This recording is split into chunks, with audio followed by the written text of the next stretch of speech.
This is the project review for Team J2TEC in Senior Design ECE 4960 for the fall of 2020 at Clemson University.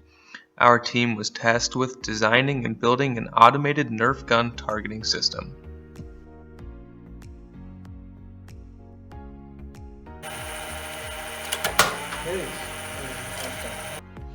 Our motivation for this project was to gain practical experience with microcontrollers, specifically TIVA and Arduino, closed-loop motor control, computer vision techniques, power management of electrical components, and general hardware and wiring construction. The root cause of our design problem was the complete development of an automated toy gun turret. The turret would be able to target, recognize, and shoot multicolored stationary targets. We set guidelines for ourselves, including that the turret must shoot stationary colored 16.9 ounce water bottles with dimensions approximately 8 by 2.5 inches. This shooting mode would be able to support up to 5 different stationary targets, which would be between 0.5 and 9 meters away from the turret. Any of these targets may be predetermined as enemy or decoy based on the color of the target. Only the enemy targets would be fired at, leaving the decoys alone. The stationary bottles would have cylindrical pieces of colored construction paper wrapped around them in order for each of them to be distinguishable. The decoy targets would be defined as ones colored red. Overall, Mode 1 will interpret data using computer vision and automatically aim and fire the turret at specifically chosen stationary targets. To summarize, our objectives included aiming and shooting at stationary targets, using color detection to identify friendly versus enemy targets. The turret should operate entirely autonomously, and the turret should have a 95% accuracy inside a distance of 10 meters. For our performance analysis, most subsystems performed up to expectation with the exception of motor control. Motor control was at a prolonged standstill throughout most of our project due to an incorrect wiring diagram that we'd received from the manufacturer. After getting past this hurdle, we then realized that both motors only had a single functioning encoder, resulting in us only having the ability to move each motor in one direction. Besides this problem, our computer vision, mount, trigger, and flywheel control, as well as the power subsystems, all performed successfully. The strengths of our project included the computer vision's ability to successfully identify targets and recognize them as enemies or decoys. The dual axis mount supported the vertical and horizontal movement of the Nerf gun. Our automatic trigger and flywheel control using MOSFET and servo motors was successful, as well as power for the flywheels and for the motors. Our main weakness for our project was the lack of functioning motor control. Given our problem definition, we came up with the following design solution. We would use an Intel RealSense depth camera to identify color and position of our targets. We would then use a dual axis mount with a 2-to-1 gear ratio controlled by two 12-volt DC motors to move the Nerf gun vertically and horizontally with great precision. We would use 2 different battery packs, one for the flywheel and one for the motor power. We would also use a servo motor to automatically pull the trigger when a target was aimed at. We utilized H-bridges for our motor control and Arduinos for the motor and servo control.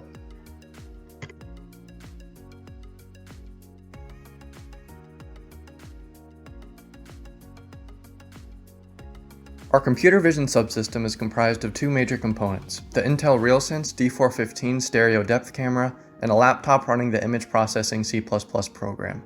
The inputs to this subsystem were the video frames captured by the D415, and the outputs were the pan and tilt rotation angles required by the Nerf gun to aim at the enemy targets. The D415 camera attaches and communicates data to the laptop via a USB connection. The camera was used to collect RGB and depth image frames to be processed in our vision software. Our C++ program relied heavily on OpenCV and functions from Intel RealSense Software Development Kit 2. The enemy and decoy targets were identified by converting the RGB frames from the camera into HSV format, thresholding to look specifically for blue and purple targets, and performing erosion and dilation to filter out noise. Once enemies and decoys had been identified, specific aim points were picked as the center of mass of each of the enemies within the frame. The depth video frames were used to determine the XYZ world coordinates of each of the enemy targets' centers of mass. This conversion from the pixel coordinate plane to 3D world coordinates was done by using functions from Intel's software development kit, and simple trigonometry was used to calculate pitch and pan rotation angles after doing a small shift to make the world origin the barrel of the Nerf gun rather than the camera. Although communication from the C++ program to the motor control microcontroller was not able to be implemented successfully, the C++ program was configured to create data packets storing pan and tilt rotation angles, as well as on-off signals for the Nerf gun flywheel circuit and automated trigger mechanism. The firing control subsystem is split into two parts. First, we have the flywheel circuit, which is activated by a 5-volt battery source. The flywheel circuit is comprised of the 5-volt battery source, an N-channel MOSFET, a flyback diode, a 220 microfarad capacitor, and a 9-volt battery pack. The flyback diode is connected across the flywheel motor terminals, and the capacitor is connected between the flywheel motor plus terminal and the source of the MOSFET. The flywheel motor terminals are connected across the drain of the MOSFET, and the gate of the MOSFET is tied to the 5-volt battery source. When the 5-volt battery source is switched on, this will activate the gate of the MOSFET and allows current from the 9-volt battery pack to flow and activates the flywheel motors. The second part of the firing control subsystem is the servo trigger circuit.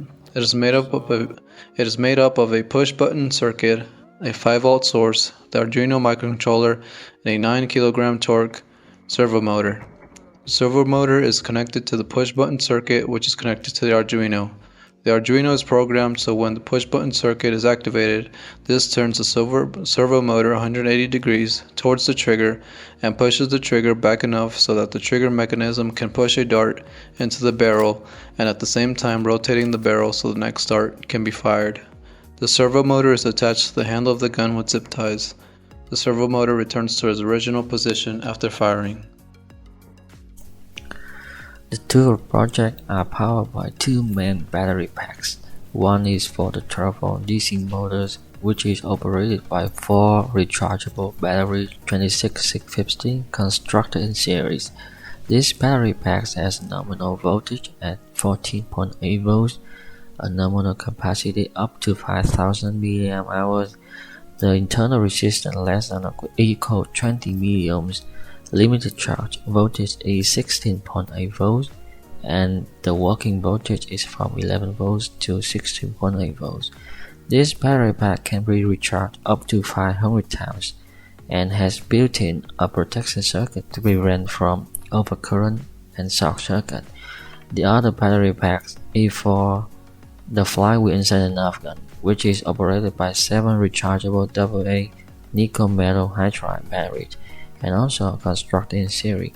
This battery pack has nominal voltage at 8.4 volts, a nominal capacity up to 2800 mAh, a limited charge voltage is 9.8 volts, and the working voltage is from 7.7 volts to 9.8 volts. This battery pack can be recharged up to 1200 times when fully or partially drained, and low self-discharge makes it still maintain 80% of capacity after 3 years of non-use.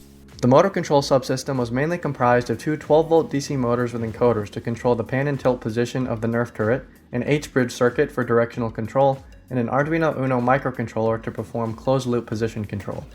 The goal of this subsystem was to take input pan and tilt rotation angles from the computer vision program and command movement of the turret to these angles.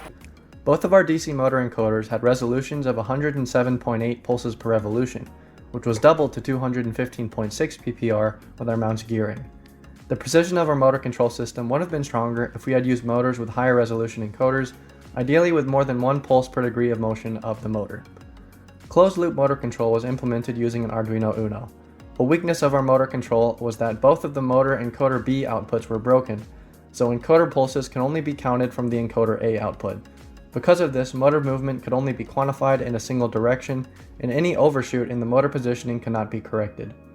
Another problem was with the tilt motor, as it was generally unable to hold the Nerf gun at a desired pitch without falling back to the neutral position.